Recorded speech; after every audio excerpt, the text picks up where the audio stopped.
Hello everyone, welcome to She Knows Arsenal Daily, keeping you up to date on all things Arsenal. Make sure you guys like this video and subscribe to the channel to help your girl out.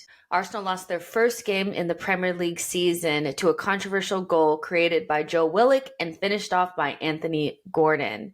Despite referees in studio saying that there were 4 reasons to call this goal back, it stood. My take on this goal is probably not going to be popular amongst Arsenal fans because I feel like the on-field decision should stand. If there's no conclusive evidence that the ball went over the line or that Gabriel was fouled, then the on-field decision should stand. Remember, we're not trying to re-referee the game, and the mistake has to be clear and obvious. If you guys remember, Manchester United's goal against Brighton was ruled out despite not having a bird's eye view or conclusive evidence that the ball had gone over the line. They had an angle that looked like the ball went out, but they didn't have the overview to see if the ball was actually hanging over the line or anything. And that picture that they had for that goal was very similar to the picture that was shown for Newcastle Arsenal, but that goal stood. The inconsistencies continue. I think if you want more accuracy in the game, they're going to have to get line tech on every single one of the lines, so you just know whether or not the ball actually went over the line. But without that bird's eye view or that technology, it's really difficult to know. All of the talking heads have decided that Arsenal are just whining losers, they got bullied, and they just weren't up for the fight. Arsenal were 100% up for the fight. In fact, I think that scrappy goal is the only thing that really separated the two sides. It was a very even match where I think Arsenal defended really well and Newcastle did well on the other side. Both teams basically nullified each other. But if any one of Arsenal's players had acted like Bruno did in that match, they would have been called emotional and naive. We've seen it before. Anytime an Arsenal player shows any sort of emotion, retaliates anything, it's just their head's not in the game, they're rattled, they're emotional. But the same thing was not really said about Bruno Guimaraes, which I found to be very frustrating. If you retaliate by elbowing somebody in the side of the head, are you being passionate and are you up for the fight? Or are you just petulant? Does it matter what side of the scoreline you're on or what team you play for? You guys let me know. Arteta went full meltdown after the game, and he said this. Yeah, we have to talk about the result because we have to talk about how the hell this goal stand up, and it's incredible. I feel embarrassed, but I have to be the one now coming here to try to defend the club and please ask for help because it's an absolute disgrace. I feel embarrassed. I've been more than 20 years in this country, and this is nowhere near the level to describe this as the best league in the world. I am sorry. The question is, it's not a goal. It's simple. It's not a goal. Simple. Sorry, for which one of the reasons? Sorry? For which one of the 3 reasons do you not think? Because for a goal to be allowed, there are certain things prior to that the ball hitting 1 meter from the goal that are not allowed in football. In here, in China, in Japan, in Spain, in Italy, and in Portugal. They are not allowed. And Arsenal backed Mikel Arteta with a club statement that came out on Sunday that said this. Arsenal Football Club wholeheartedly supports Mikel Arteta's post-match comments after yet more unacceptable refereeing and VAR errors on Saturday evening. We'd also like to acknowledge the huge effort and performance from our players and traveling supporters at St. James's Park. The Premier League is the best league in the world with the best players, coaches, and supporters, all of whom deserve better. PGMOL urgently needs to address the standard of officiating and focus on action which moves us all on from retrospective analysis and attempted explanations and apologies. We support the ongoing efforts of Chief Refereeing Officer Howard Webb and would welcome working together to achieve the world-class officiating standards our league demands. 100% agree that the refereeing is poor and it needs to be called out. And Mikel Arteta had the perfect opportunity to do that by calling out the poor decision that was made against Liverpool with a perfectly onside goal against Spurs. We all know that that was a horrendous mistake, but instead of Mikel Arteta calling it out, he went with the safe answer of everybody makes mistakes or something to that effect. Everybody makes mistakes, human error. They're trying to make the best decisions, but basically shit happens. If football wants the standard of refereeing to change, clubs and fans need to call it out every single time, not just when something bad happens to them. Arsenal need to put this loss behind them. They will finish this game week in fourth, level on points and goal differential with Liverpool. Did you guys hear that they drew to Luton? Did you guys hear? Did you hear? They drew to Luton? Luton Town? Yeah, Luton Town. They got a point against Liverpool. I just want to make sure you guys, okay, you got it. And depending on whether Poch and Chelsea strip for Spurs on Monday, Arsenal will be anywhere between 2 and 5 points off of the top of the table. Arsenal's next game is on Wednesday against Sevilla in the Champions League at the Emirates. Arsenal women beat Manchester City 2-1 in the Women's Super League. Steph Catley opened the scoring in the 14th minute with a left-footed strike against the run of play. Ex-Arsenal player Chloe Kelly evened the score up, but the winning moment came from Stina Blackstenius, who capitalized on an error from the Manchester City goalkeeper Kiara Keating. Manchester City's coach Gareth Taylor has called Jonas Eidevall a bully. He said it's always the same with him, Jonas Eidevall, because he's constantly at the fourth official, and I think it's bullying. I'm protecting the fourth official, but that's not my job. You are 100% correct, Gareth. That is not your job, to protect the fourth official, but they don't need your protecting. Jonas Eidevall is not more passionate than anybody else, and really we shouldn't be dumbing down and trying to dilute the product that is the Women's Super League. Passion, playing hard, hard-fought battles, managers getting into it, managers being passionate on the sideline, trying to get their vision across to their players, talking to the officials. That's just football. That's normal. You were on the losing end this time, but Jonas isn't doing anything wrong. So you're 100% right. This isn't your job, but I'm just going to tell you to hold that. You lost. You're on the losing side. Get over it. Arsenal women end this game week in fifth, level on points with Spurs, Liverpool, and Manchester City with 10 points. Chelsea sit top of the table with 13. I had the opportunity to speak with Anita Abayomi about the criticism surrounding Arsenal women's lack of diversity and how that can change not only at Arsenal, but in women's football. Take a look. There's no one better to speak to about this subject than Anita Abayomi. We've been speaking, we've been cool. We've been like, in the same circles for a while now. She's a Chelsea fan. But since we've met, she has kind of become the face of this exact topic and how to get through it, how to start, how to move forward. And so there's no one better to speak to about this subject. And here she is on the show. Anita, how are you? Hey, I'm good. How are you? That was such a nice intro. Thank you. So I wrote it myself. I'm good. I'm good. And I'm so happy to speak to you about this because I've been watching all of the podcasts that you've done and the work you've done. And I'm just like, I think this is an important subject, but I'm not from England. So I can only give my perspective from the United States. So I have to get somebody that actually knows, that's been a part of it, to explain this to us. And just to start things off, like, I wanted to say, like, as someone that's started supporting Arsenal because of players that looked like me, it was important for me that the club that I supported had players that were the same color as me. And I know that some people may have a problem with that, but you want to see people that represent you, that look like you, that have the same backgrounds. And you had Vieira and Campbell and Gilberto Silva and Henry. I'd never seen that in my life. I'd always been the only Black person on the team that I played for. And most of the time, even in school, I'm the only Black person in the class, So it was important to me. And my love for the women's side is no different. Arsenal women are one of the pioneers of women's football. And even, Arsenal's 2007 quadruple winning team had Rachel Yankee, it had Alex Scott, and it had Anita Asante. So we're used to Arsenal women looking a certain way, diverse, and Arsenal, the club in general. When you think diversity, inclusivity, etc., you think Arsenal, at least I do. So when you speak about, I guess, what happened with the photo for Arsenal women this year, what were your thoughts when you saw the criticism and the photo itself? What did you think specifically?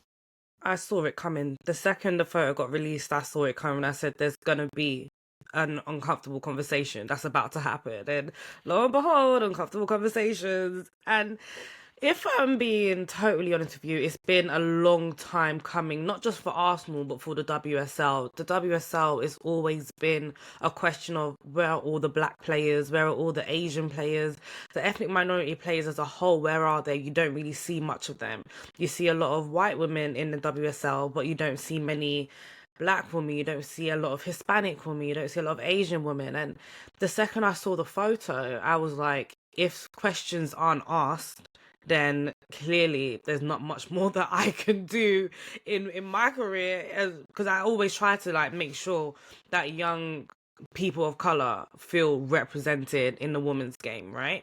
And that's why I do what I do, to make sure everyone feels represented, and the next young black girl that wants to be a presenter or feels like they want to be on TV and playing football, whatever, they can look at someone like me and say, look, she's doing it, I can do it too. But when you don't see that in the Arsenal women's pictures, it then kind of puts out the question of, can I really be a football player? Can I really do this? Can I really do that? So yeah, I'm actually kind of happy that the questions were raised, and I'm happy about the outrage. But like I said, I saw that coming from a mile away. It's crazy that you saw it coming from a mile away. Like, it's just, I saw the photo and I looked at it, I was like, The questions were already raised. It just wasn't on this scale. It was already raised because you'd go to an Arsenal women's game and you'd go to one at the Emirates, right? And people went to the Champions League semi-final, people went to the FA Cups, people went to the Continental Cups, and you'd see on the pitch, you'll see the difference between them and other teams on the pitch. And it's like, God forbid Arsenal play a PSG in like a Champions League or something, right? Or even when they played Paris, you could just see the difference in diversity, the difference in culture.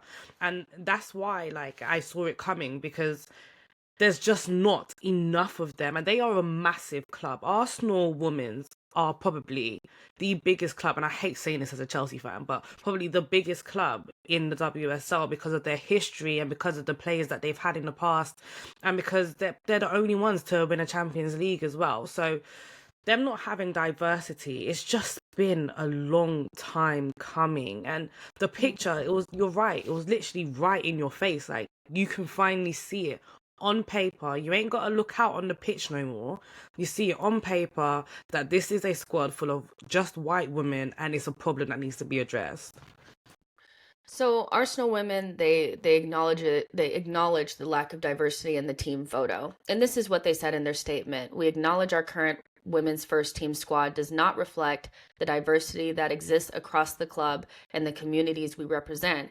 Increasing participation among young women and girls from diverse backgrounds is a key priority for us." Do you think they needed to make that statement? And the reason why I'm asking you is because there are some Arsenal fans that feel like it feels like the club are apologizing for maybe perceived discrimination or racism in recruitment or something like that. Do you feel like they needed to make the statement? And was the statement, did it hold any value to you? Did you feel like it sounded like what you wanted to hear? I think nowadays everyone has to make statements, right? You do something wrong in a game, you're making statements. Lauren James got her red card. She made a small statement on Twitter about it, and it's like, yeah, you have to make a statement when these things are called out. When things are called out nowadays, players, it feels like they don't have a choice. Especially players, because if there's something as big as diversity, or if a player has come out and been, I don't know, not saying it's the same thing, but if a player's come out and said derogatory words to another player, you'd expect the club to come out and talk about it, right? So if a club is lacking in diversity and they are being called out for it consistently by their own fans, you'd expect them to kind of put something out there, put a statement out there. I think I'd be more shocked if they said nothing at all. That's kind of where we see you guys, but we are ignoring you guys. So I'm kind of happy that they put a statement out. Does the statement hold any weight to me? No, but that's more of a personal thing. It's more like, I've seen many people say we want to get more diverse, we want to become a more diverse team, etc. But I want to see action. I want to see more things done. I'm sure we're going to talk about it later on, but I want to see more things done to make sure that this issue isn't an issue next season and the seasons after that, you know. And Did they need to? I don't think it sounds like an apology as per se.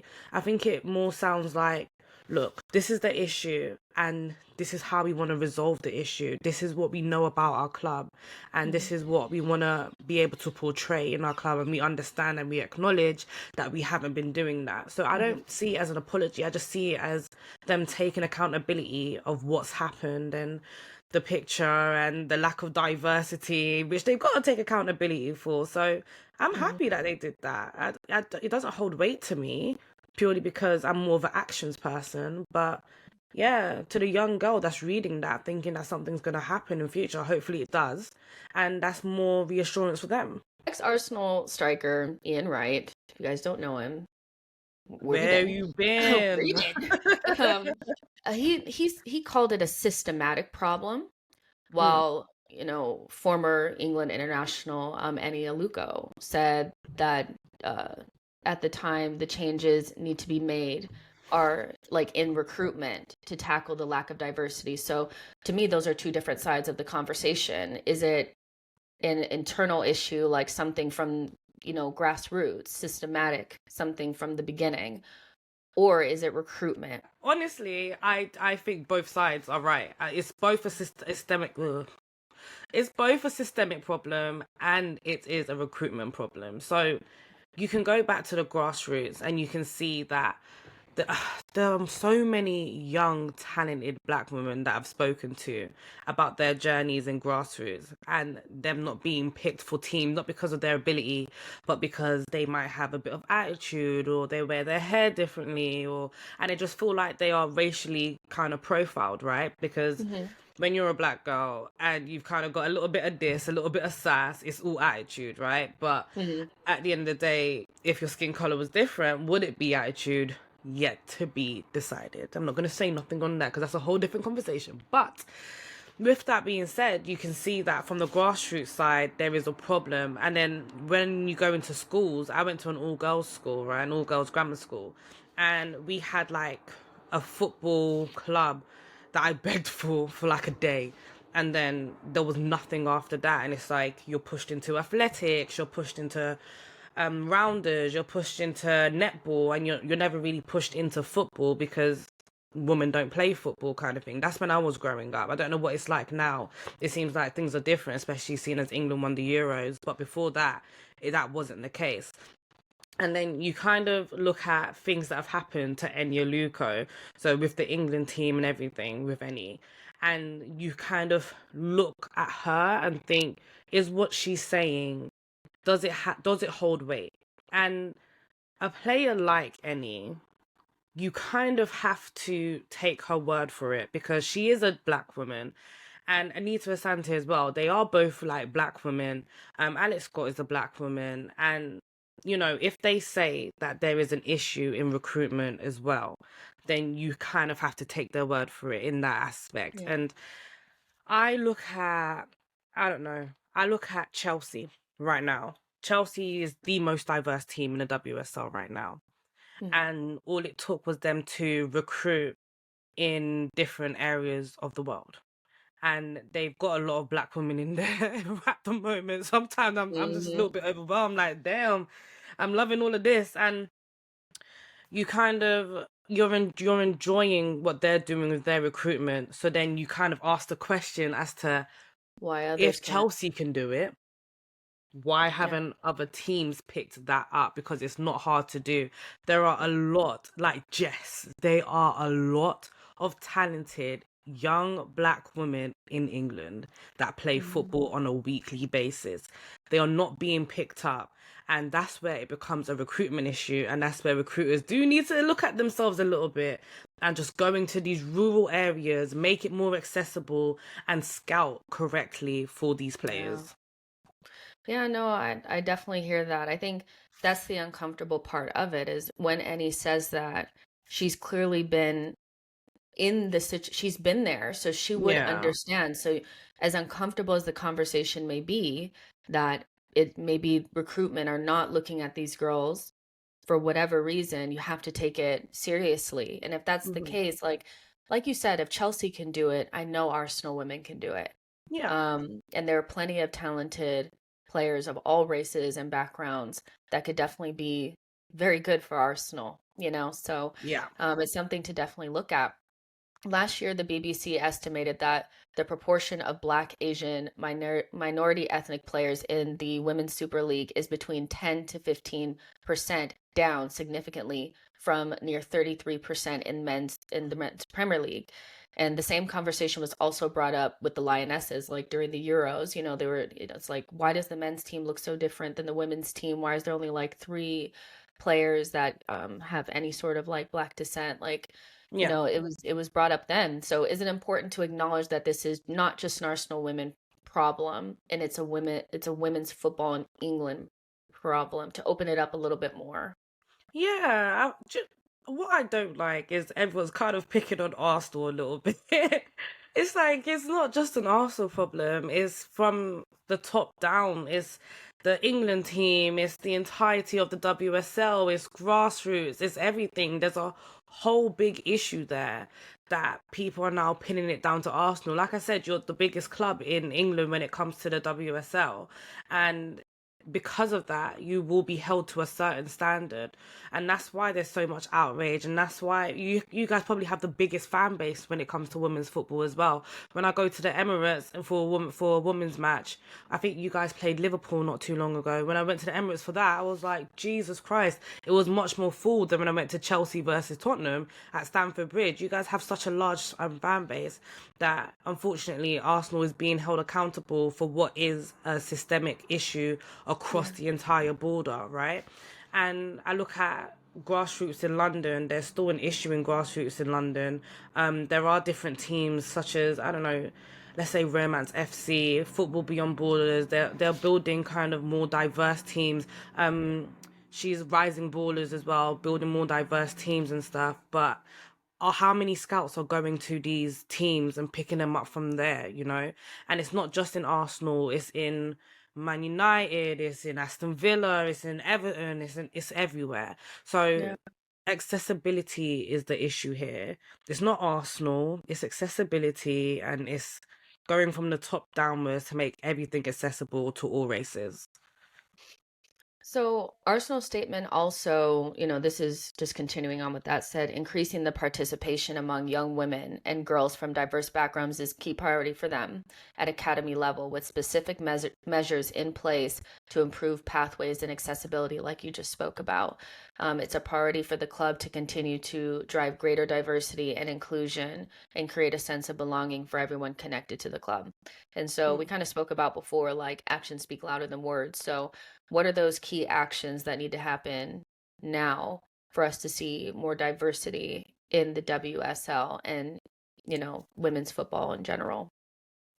Accessibility, that is, it's just so Yeah. key. So when I was younger, I could not travel to where Arsenal women's play, let alone their training ground. What is that? It's so far away that you have to make sure you got an adult with you when you're under 18. You got to make sure that you have the funds to travel to these places as well. Even when I go and watch Chelsea women's at the moment, it takes an arm and a leg for me to get there. And it's how can we make these things more accessible for younger players that want to come up into the WSL, especially ones of color, because let's face it, people of color are in more urban areas, in more rural areas, and those areas is less accessible to where these football clubs train. When it comes to the men's, right? When you're young, you get put in with different families. So like families can take you in if they live closer to the training ground. Can we get that for the women's game? Can we pay families to take in these young players as well, like they do for the men's game, and bring them into the academy, make things more accessible for them? When for the men's game as well, these players, if they can't get from A to B, they will arrange some sort of transport, some sort of pickup.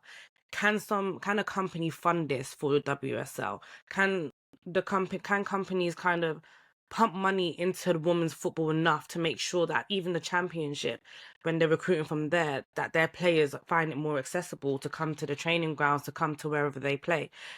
can we go into schools and can we talk about how great women's football is? Like, don't just go into the private schools, go into the state schools, go into schools where young women of color are kind of being not targeted, but their grades aren't the greatest. So I look at Football Beyond Borders, right?